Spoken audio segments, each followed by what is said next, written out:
Welcome, Angelique. Please introduce yourself, and we are so excited for the hour that lies ahead.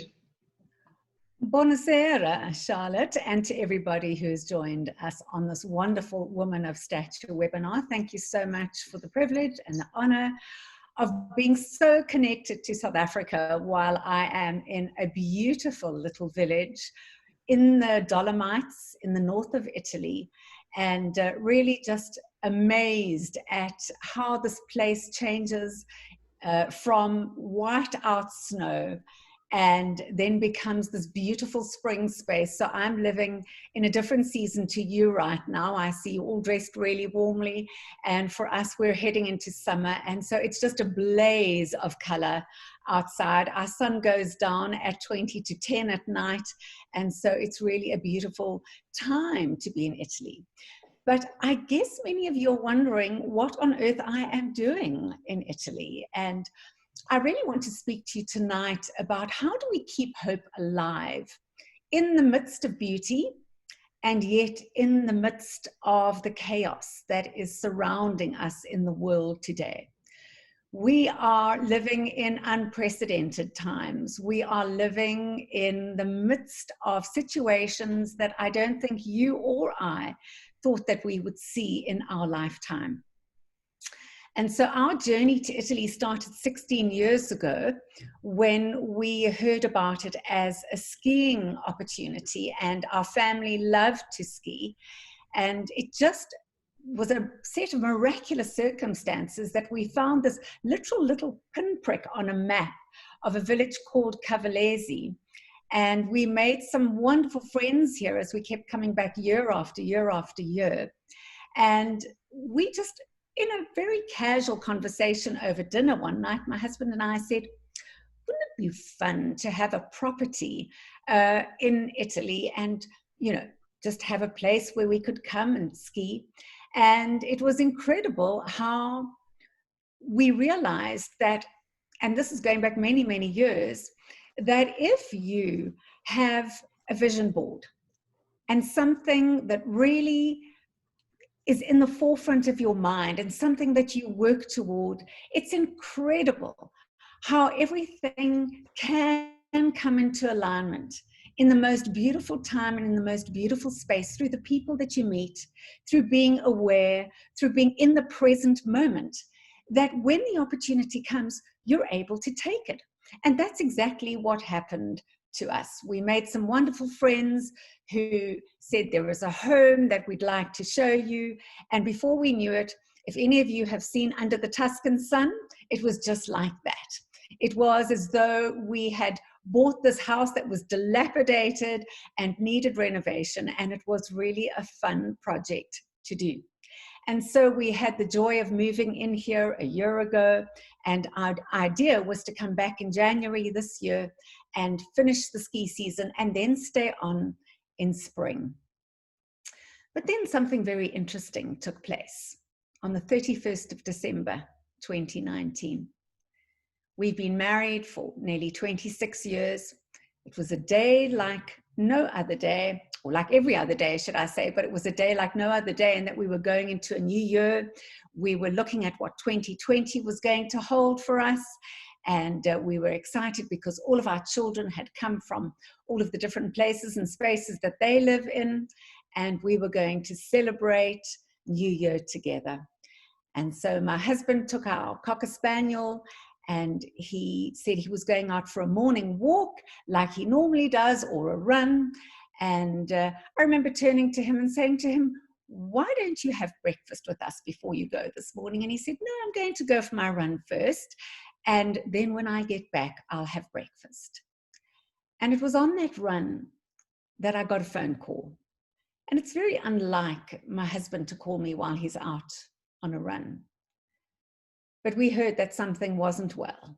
And my son jumped into the car, drove down the hill to pick him up. And when he got home, I could see that he was not himself.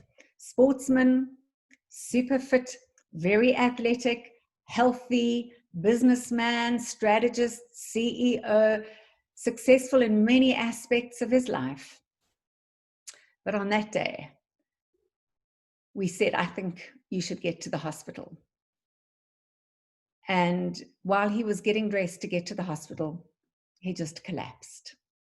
And in a moment of time, our lives changed. And our lives changed unexpectedly, unknowingly, without even a hint of anything that might have happened differently that day.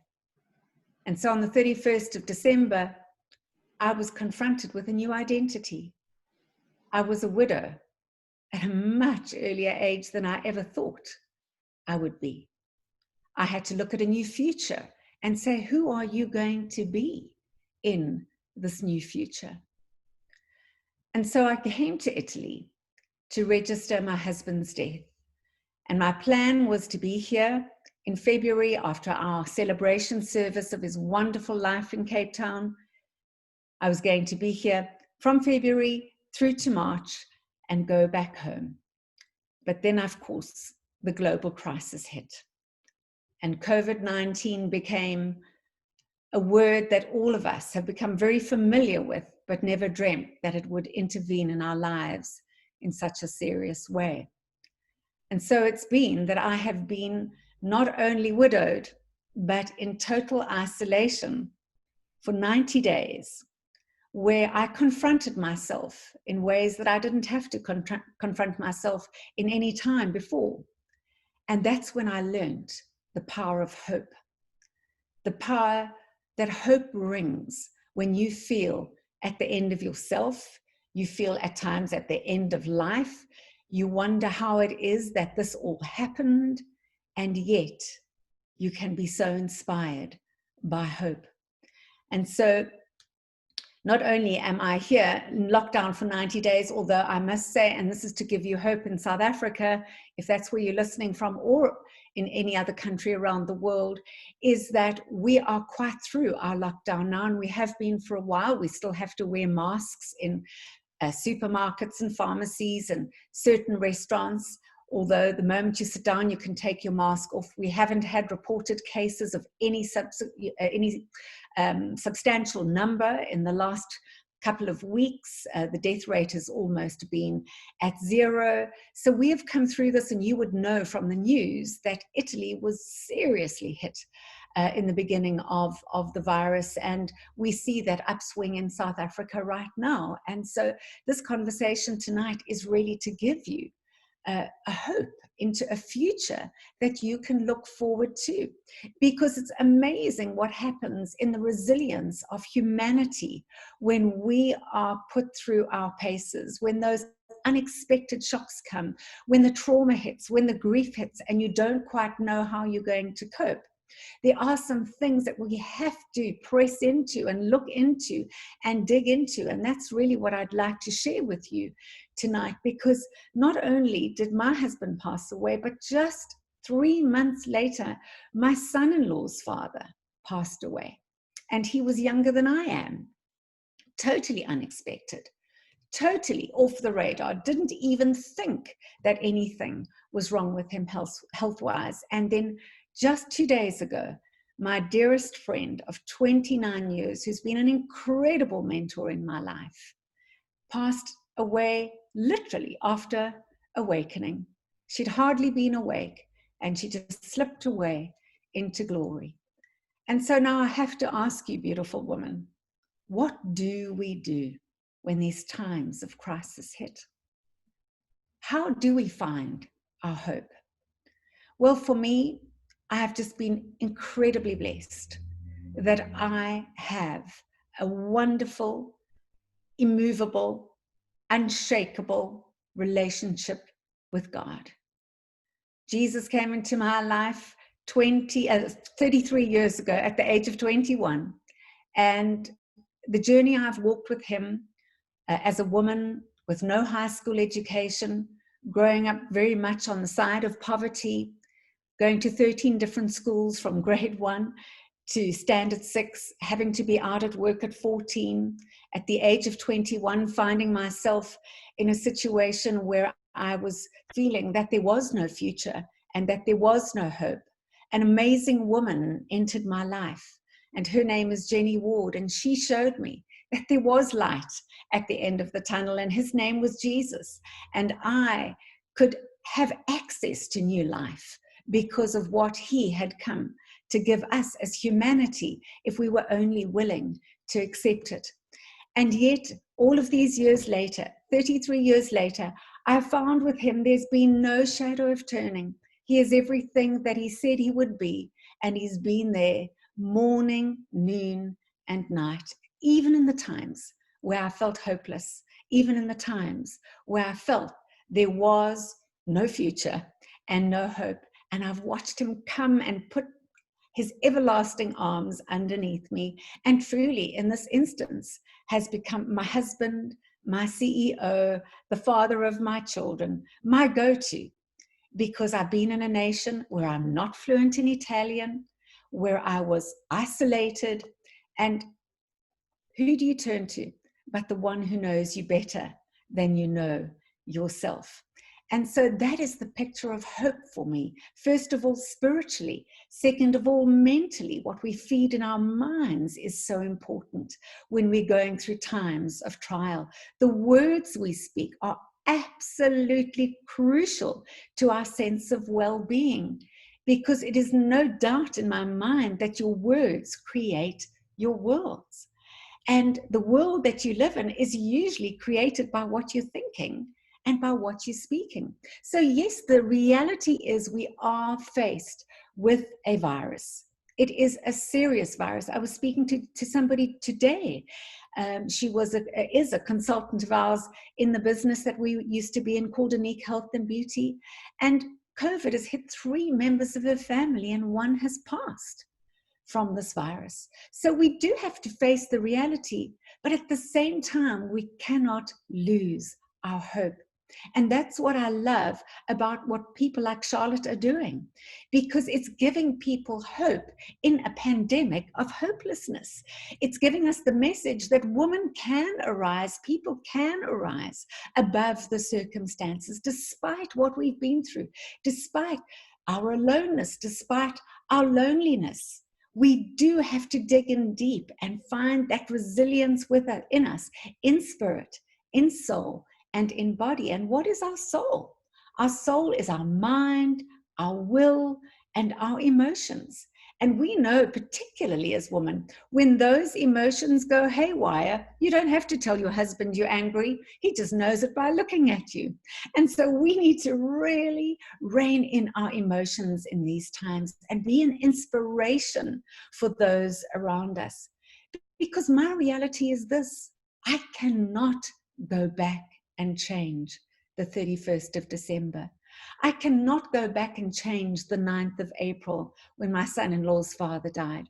I cannot go back and change 2 days ago when one of my best friends went to be to glory. So we've got to find the answer within. First of all, for me and God, and secondly, within myself. Because he's given us a brain, he's given us empowerment, he's given us resilience, he's given us faith, he's given us so many wonderful things. So I as yet don't know when I can return to South Africa, Charlotte. I don't know when I can go back to South Africa, because then I can't come back to Italy, because South Africa is a high risk area, and I need to be back in Italy in order to continue the process of my visa requirements, which I need for permanent residents to own a home in Italy. So talking about having to live your future in faith, that's what hope is all about. And what I've realized is that tough times don't last, but tough people do. That is so true, Angelique, and you're saying it with such immense faith. And I guess at the end of the day, this is the message, excuse me, that you're bringing to us from a very far afield. What would you say is the one thing that you would want to advise women and men on this webinar with us tonight, in terms of the resilience? What is the one thing they should center themselves around in a time when everything seems so hopeless? You've mentioned faith, you've mentioned being resilient, but if you were to take one particular thing, what would you say that is? What would that advice be? I believe we have the choice to either have a balcony or a basement mindset.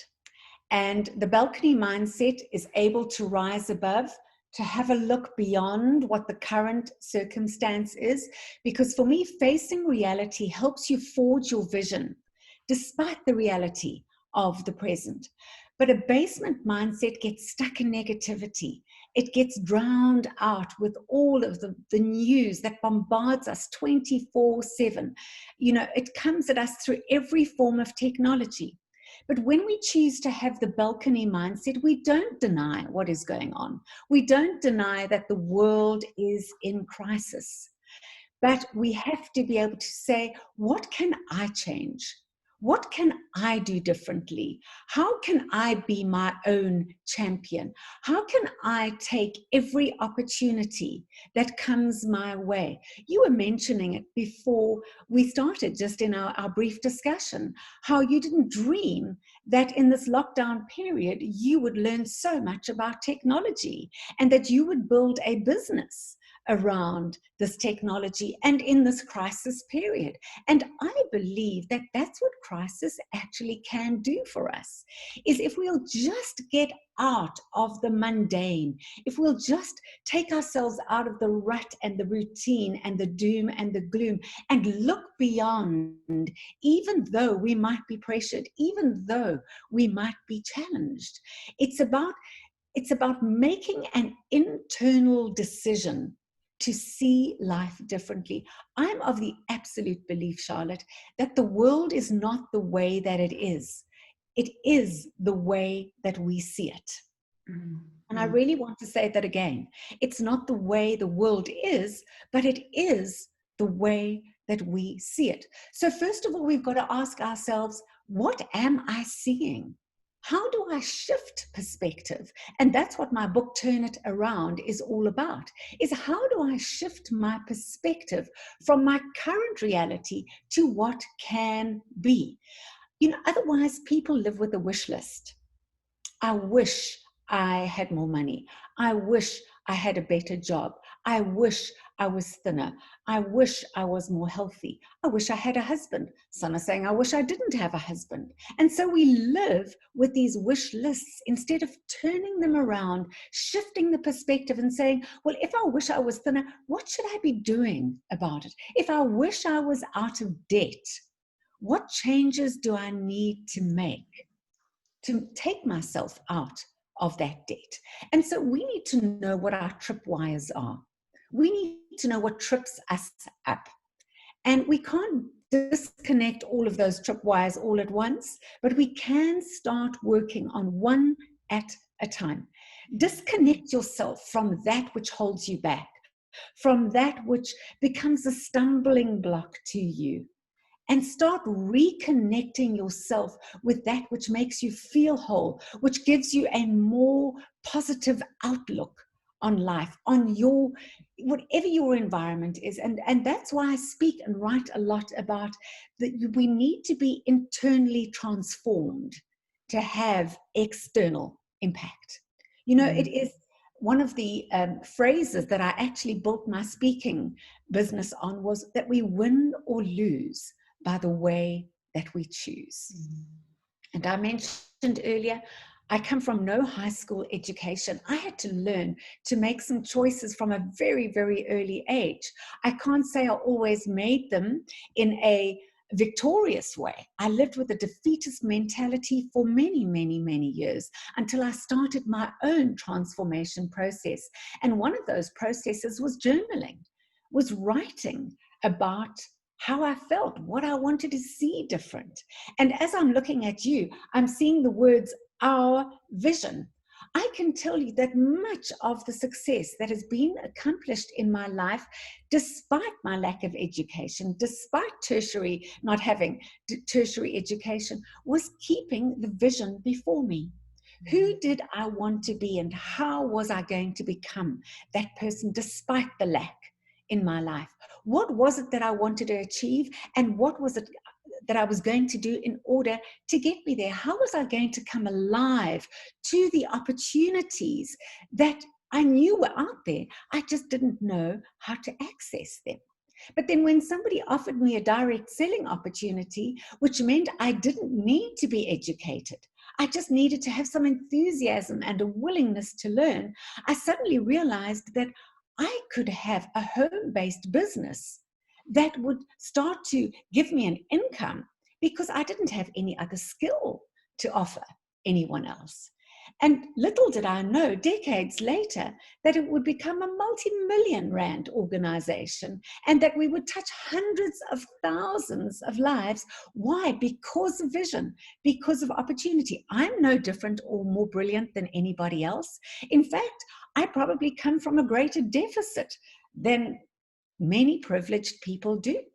But I've learned in my life, and I think that's why I believe I write with such authenticity, is because I know it can be done. Keep the vision before you. Write the vision, make it plain, look at it every day, put it where it meets your eye, where it meets your speech. You've got to be in alignment. What you see, what you say, what you do has all got to come into alignment. And I know, because of the question that you've asked, that many people are sitting there today saying, yeah, but you don't know my current circumstances. We've lost our job. COVID has put enormous pressure on us, and all of that is reality. But we have to look at it and say, if it's going to be, it's got to be up to me. I've got to do something different about my circumstance. And so, having no education, I gave myself some degrees because I had to have a future to look into. And so, despite having no education, I have 2 degrees, and they are self-given, I will admit to that. And the first one is an MBCHB, which is a medical degree, but we're not going to focus on that tonight. My degree is that I have been molded by challenges and blessings. And my second PhD is that I'm past having doubts, and I'm past having disappointments. And one of my beloved friends I know is on this webinar tonight, and she was sitting in my seminar, I would have to say possibly 20 years ago. And when I shared my story as an opening at the seminar, she said, you've so got me thinking, because I, like you, had to leave school at a very early age because my father said to me, I didn't need to be educated. I need to just, be able to learn how to look after my husband and look after a house. And so she said, as you spoke about your degrees, I see that for most of my life, I have been living with a BSc. I said, what is a BSc? She said, baking, sewing, and cooking. If you look at that woman today, she is an entrepreneur of note. She runs not one, but many successful businesses. She is so into giving into her community. And I believe, Charlotte, with all of my heart, that giving is an enormous part of success. You cannot outgive God. The more you give, the more comes back to you, and then more besides. So I know that there are people sitting here tonight saying, I hear you, but we've got to look at our why. Why are we miserable? Why are we depressed? Why are we overjoyed? Why do we feel we have hope? What is our why? When we know what our why is, it gives us new direction. It gives us a vision to live into. And for sure, it gives us hope. We need our why to have hope. I promise you, on the day that my husband died, I thought it was the end of my life. I had to rekindle my why again. I'm a woman that's living a different life to what we had planned, as a very engaged, very connected, very affirmative, very soulful couple. So we have to look at our why, because there will be times in our lives where we will get to a tipping point. And the tipping point is either going to take us over the edge or it's going to take us on to opportunity.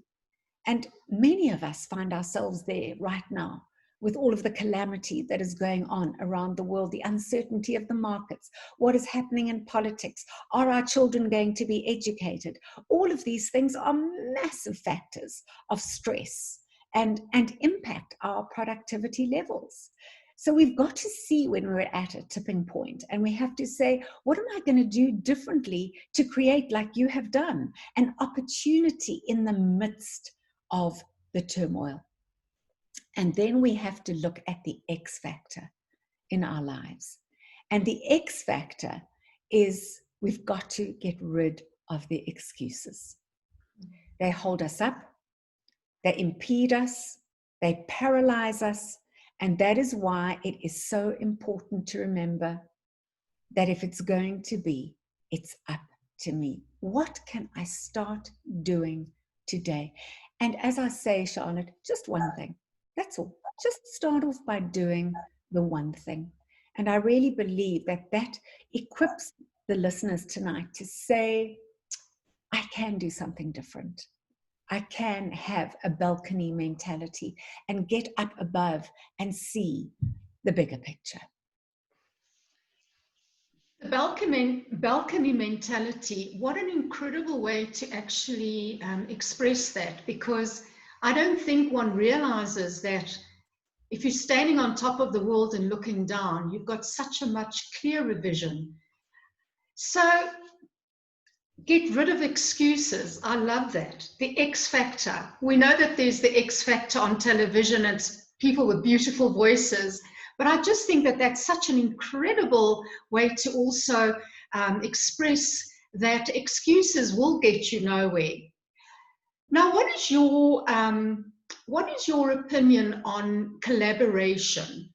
Because you know as well as I do, as a woman in business, and especially women that are building their own businesses and they're entrepreneurs and they're in a space now where they are maybe finding themselves floundering a little bit because of the circumstances. What is your take on collaboration? Is it something that you would advise women to consider, even men? And, you know, like looking at above and beyond your own skill set and realizing that the time has come to open your heart and your business perhaps to collaboration. Oh, absolutely, Charlotte. It's a brilliant question, and I'll tell you why. For 30 years, I was involved in direct selling. And what is direct selling? What is the direct selling model? It is nothing but collaboration. Because if I'm successful and you join my business, then we both become successful. And you bring somebody else into the business and the three of us become successful. And before we know it, we've got this vibrant team, this network that just grows on itself. And why is it successful? It's successful because we are all bringing our own skill set to the whole. So it's every puzzle piece put together that makes the complete picture. That is why I believe what you're doing is so powerful, because you're reaching out to women and saying, bring in your skills. Let's do this together. Let's each bring our best to the table, because together we can do so much more. And I believe, Charlotte, that the shaking in the world is not yet over. I think we're going to go through quite a bit. And because we're going to go through quite a lot, we're going to have to draw together like we never have before. Like-minded people that are joined together tonight are people that can absolutely make a difference. And what I'm loving about this technology and us having to connect like this from around the world, because I know I've got listeners listening in from Italy, from Romania, from surrounding areas here.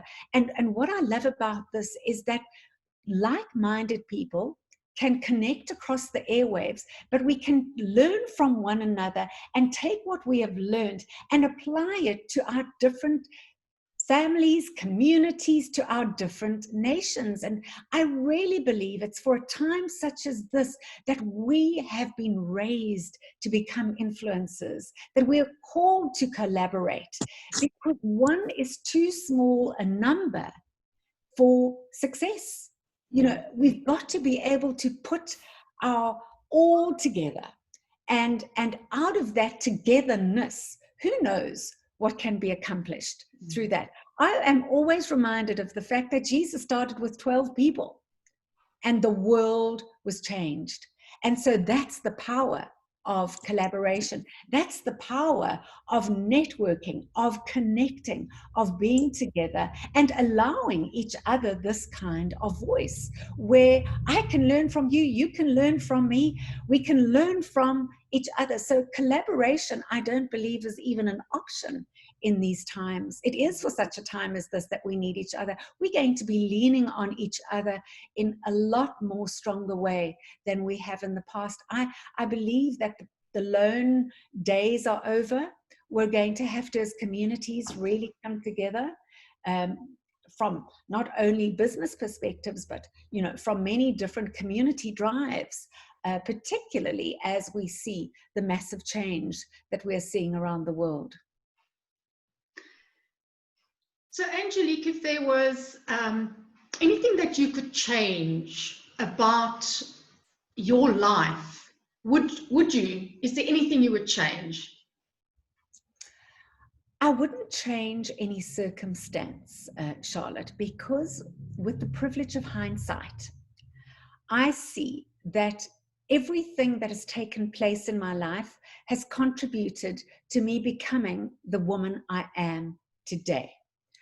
If I could change something within me, because that is a truth, we cannot change anybody else. Sorry, folks, but that is truth.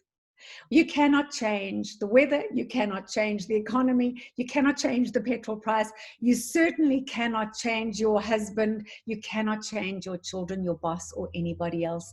That's why empowerment is so powerful, because the only person you can correct and change is yourself.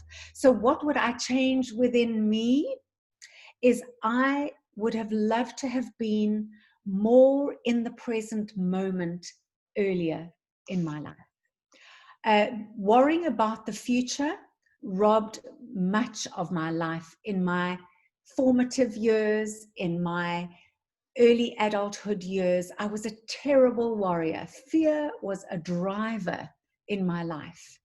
If I could have let that go earlier, I believe that I would have probably gained a lot more territory at an earlier age than I did. Although I started at 21, a deep transformation process, but that came from coming back from my tipping point. I mean, I was on the verge of contemplating suicide. I had to be drawn back by the love of God, but it was because I could not see a future. I could not see the hope that I know lights my way today. So yeah, I would have changed a lot in me, negative mindsets. I hate regret. And I have just probably in the last, I'd say 15 years, made up my mind that I will not live with regret because it's too painful. If I had regret on the 31st of December when my husband passed away, how would I go back and undo that?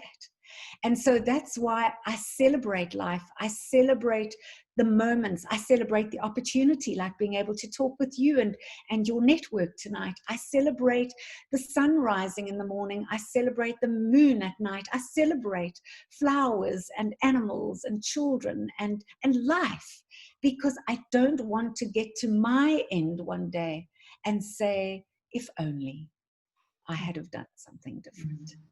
I would rather take the moment and make it mine. And I'm a great believer that we have to maximize every moment of our life. And please don't get me wrong, Charlotte, I have had some agonizing times in the last 7 months. I have gone through depths of pain. In fact, the grief and trauma of the day so impacted my life that I thought I need to speak to a grief and trauma counselor, because I can feel it's impacting my nervous system. I could feel I was out of sorts inside. I know myself well enough to know that I was starting to have fearful reactions again, and I haven't had those for years. And so I needed to explore why. And she did a very beautiful thing for me. And she said to me, when I take you through the process, I want you to remember this, that we are dealing with just one event, one day in your life. We're not dealing with the whole of your life. Do you know what future and hope that gave me? It gave me such a vision to look into, because I thought all I've got to do is deal with the emotion of that one day. Yes, it's going to take time to work through the grief. Yes, it's going to take time to let that trauma go out of my system. But if I just see it as a day in my life and not the rest of my lifetime, I have hope. And that so impacted my life that it took me back to what I taught in my seminars. And that is that you have to maximize every single moment in your life. And how do I do that personally? I autograph my life with excellence. I do, I can't remember who said it, but he said the way you do one thing is the way you'll do everything. And that's a powerful statement. Mm-hmm. So in every arena of my life, in every aspect of my life, I try and autograph it with excellence, not perfectionism. I was a perfectionist, and that's what drove my fear. And my fear drove unproductivity in the wrong sets where it could be productive. I became fearfully, I don't want to say productive, I became fearfully driven. And that's why perfectionism is a tripwire that needs to be disconnected. And so when I said earlier, find your tripwires and disconnect them one at a time, I'm the first one to put up my hand and say that was a tripwire I needed to disconnect, because it would have wasted the rest of my life. And so I believe now in autographing my life with excellence. Everything that I do, I try and do it to the best of my ability. Why? Because I want to maximize the moment. I want to put off procrastination, because that's another thing, another tripwire, which goes back to the I wish something would change. It's not going to change until you make the change. And change is only change when change is no longer necessary. And I know that sounds a mouthful, but it's the truth. So procrastination is part of the perfectionist's problem. Is we don't start and we don't stop because we want to do it all so perfectly. And so I had to undo that tripwire in a very delicate way, because it was a comfort zone for me to do things with, perfectionism, but it just about ruins your life. And so we've got to get over the obstacles and look at them as opportunities. How do we make the most of these opportunities that are in this chaotic world right now? Because I think you're living proof that that's exactly what you've done. Wow, this is really powerful and very profound. And I must just tell you that I'm watching the chat box growing bigger and bigger and longer, and we're getting such amazing feedback. So I think maybe we should take a moment and just look at what the ladies are saying, and possibly you want to give some feedback. So I'm going to start at the very last one that we got here. And Rita Govender is saying, I cannot count how many penny droppers I picked up, quotes and beliefs. I cannot put my pen down. So you're already inspiring these people that are online with us tonight. There's another one here from Linda. She says, love the concept of autographing with excellence. Now, getting to that autographing with excellence, you have actually authored a number of books already, and I know that you have so graciously offered for us to be able to give 2 of your beautifully written books. I know that I've read 2 of them already. And you've said that you would like to gift someone with 2 of your books, or at least 2 people with 1 of your books each. What led you on that path of becoming an author? And I mean, I guess you're doing a lot of that now while you're sitting there in the comfort of your lovely home in Italy. Are you busy writing another book? I am writing. I'm not sure what format it's going to take. I'm thinking of going a lot more online. So I am exploring some new opportunities. I get a lot of requests for online mentoring. So I too am in a whole new season and phase of my life. But writing will forever be with me, Charlotte, because that launched me into my ministry, my career, my business, because I started off journaling. I believe there is such a connection between your mind, your heart, and your hand. And so I have journaled since the age of 21, and that's many decades later. And I still journal, not every day, but I write every single day. So when I put a book together, it's not about, oh goodness, let me start a book from page 1 and try and write it. It's something that's just growing and developing in me all of the time.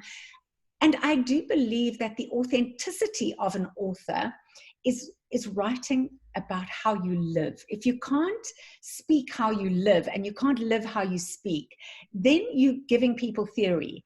And I believe what I enjoy most about my writing is that I have lived through what is written on those pages. And particularly my last book, Turn It Around, when I go back and I review some of the things that I wrote in the book, I didn't realize how prophetic that book was for the times that we're living in right now. And I said to a very dear friend of mine, I saw her name come up earlier. I said to her, I think I need to start writing about, different things, because I'm literally living through the pain of what I have been writing about. But I think that tests my own authenticity, because I believe that we have to face the pain that we go through. And then in order to make the change, it's painful. But guess what?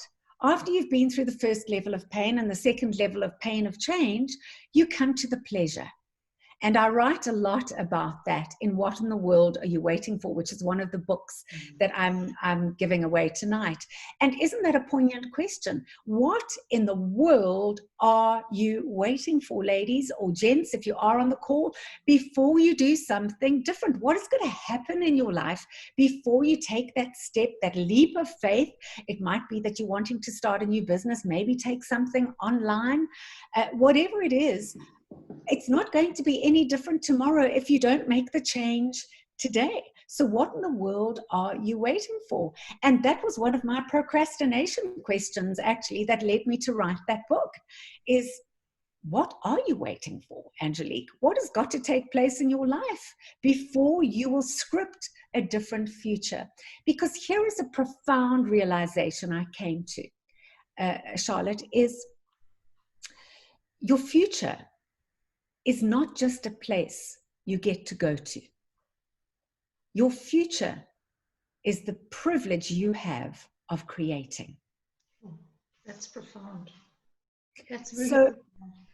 It is, and it's profound because it takes away the excuses. It makes us ask the question, what sort of future do I want to live into? What is the vision I have for my life? The danger of complacency is complacency never forces a decision. Mm-hmm. And so we're left with the mundane, we're left with the rut and the routine, and we wonder why we can't create something that gives us hope and a future. And in the contest between the river and the rock might be stable and big and humongous, but the river always wins, not because it's more powerful, but because it's more persistent. It keeps winning. It keeps carving new pathways, and it makes new territories into a new future. And that's really up to us to create that with our lives. And people say, well, what about destiny? I do not believe in a Doris Day theory of whatever will be, que sera, que sera. I cannot say that about my life. I have stood in faith. I have fought with grit. I have found my inner resilience. I have looked forward in hope, and I have created the kind of future I wanted to live into. Wow, what powerful words. So we're getting to almost the end of our lovely session with you. And with those 2 books that you so graciously have said that you'd like to give away. So Angie Smith, I see Angie's online with us. Angie, would you like to unmute your microphone?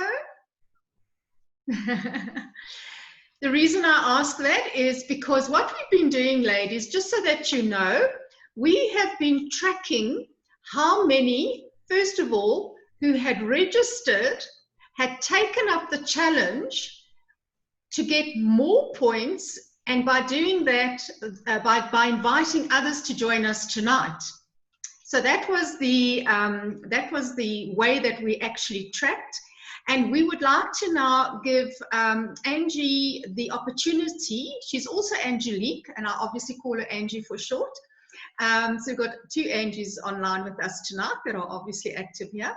Just to give us an indication, who is our first winner of one of these beautiful books that Angelique is going to be handing out or having sent to the winner. I believe you're going to have that book couriered through to the winner from your Cape Town distributor. So have you got that name readily available for us, please? And if you do, we'd like to then announce it and ask the person who has won, give them an opportunity to also have, you know, have an opportunity to thank you for it. Angie, do you have it available? I do. The winner is Henda Oosthuizen. Oh, goodness, Henda, all the way here from the West Rand. Hello, Henda. You can unmute yourself and have a little chat with Angie, with Angelique, should I say. Do you want to unmute, Henda? There we go. Yes, I did. Hi, Angelique. Hello, Henda. Nice to meet you. Nice to meet you too. I've been following you on Facebook, and I just love you. Always the things that you write and everything. I love the village you live in because the photos are absolutely wonderful. Thank you. And I am so inspired by this talk. You will not believe. I'm so grateful. Really, you know, because you get into stages where you feel like lonely. You feel lonely, but you have inspired me so much tonight. I cannot tell you. Thank you so much for that. Well, thank you, and enjoy the book. And I will get your address from Charlotte, and we'll make sure that that gets to you by courier. Thank you very much. Thank you so much. God bless you. God bless Great. you. Well, congratulations, Henda. And then Angie, do we have another winner? Because we've got our second book. Abigail Nielsen. Okay, Abigail. Where's Abigail? Abigail, are you with us? Do you want to unmute? Yes, hi, that is so awesome. I am so excited. Thank you, Angelique, because I read your other book, which I won from your website.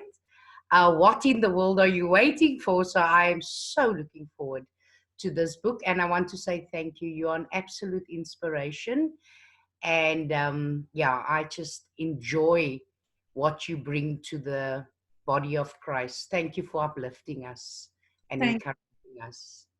Thank you, Abigail. And from one author to another, I'm really excited that you've won this book. Thank you. What is the name of your book? You might want to just tell the people, because I know it's an amazing journey. Yes, it's From the Pit to the Palace, a story of redemption. Wow. And it's based on my life story. My name, Abigail, means joy of the Father, but for 35 years, I didn't know the meaning of the word joy. And then Jesus stepped in and showed me. Wonderful. Thank you, Abigail. Nice to see you. Wonderful. Thank you. Well, we've got a few more minutes to spare. Is there anybody that would like to ask a question, anything that they need an answer on? If you'd like to unmute, and we try and fit in a few just before we finish up at 8 o'clock. You'd like to raise your hand or unmute. Let's just see what was our last in the chat box here. Okay, let's see. All right, we're getting a lot of thanks. You're inspiring me. All of this in the chat box I can share with you, Angelique, because I'm sure you'd like to see the comments that have come from all the ladies. You may, do you actually see it on your side? Or I can see it on my side. Thank you. You can see it on your side as well. Yes. And maybe while they are thinking about their questions, if they have any, I will just leave them with a final thought, and then I'll hand over to you because I'm watching your time. But I want to say to everybody that's tuned in, first of all, thank you for sharing your time with me, because time is precious. Time is what life is made of, and that's why it's so important that we're in the moment. And I want to really encourage you to trust the processes in your life. We don't always understand them. Sometimes they make no sense at all. But if we trust the process and we work with it, we give ourselves the better opportunity of having that balcony mentality instead of getting stuck in a basement of depression and downheartedness. And in order to trust the process, you've got to take the risk to get out of the rut. And risks are always scary. They can make you quite fearful.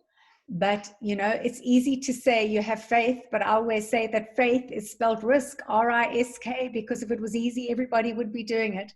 But we need to take that step of faith. We need to take the risk to get us to the place that we ought to be. And we also need to remember that attitude is life.